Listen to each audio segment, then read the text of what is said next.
Hello everybody, welcome back to Hard Reset Info channel. In today's video, I'll show you how to create AI playlists with Playlist Studio on Motorola Edge 60 Neo.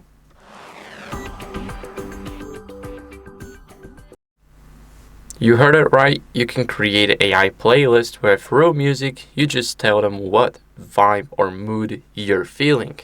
And you can easily do it by simply first going into settings. Once you're in the settings, you go to Moto AI, go to Actions in the Launchpad section, and tap on Playlist Studio. As you guys can see, the only thing available right now is Amazon Music.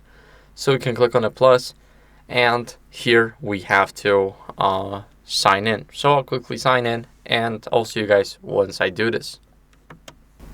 Now, after you log into your Amazon account, Playlist Studio would like access to our profile, our name, and of course the Amazon Music. So we're going to click on Allow.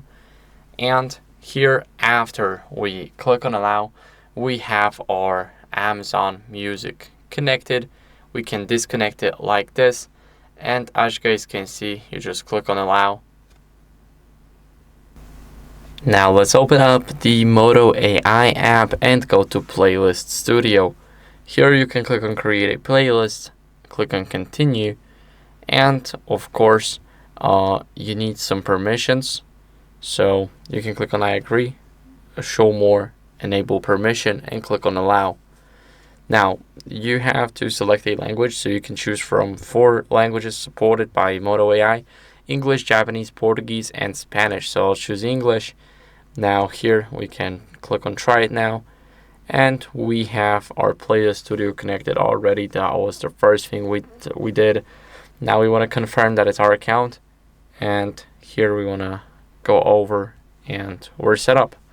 So as you guys can see, here we can basically put what mood we're in. So for example, lo-fi vibe to study, and that will be good. Now we're gonna go over and send it. Of course, I'm gonna mute it. I hope it doesn't start playing randomly. And as you guys can see, we got some lo-fi study beats, and now we can open it with Amazon Music and we'll be good to go. So that's how you guys can easily create the AI playlist with Playlist Studio. Thank you for watching. If you enjoyed this video, make sure to leave a like, subscription, and a comment, and I'll see you in the next one. Bye.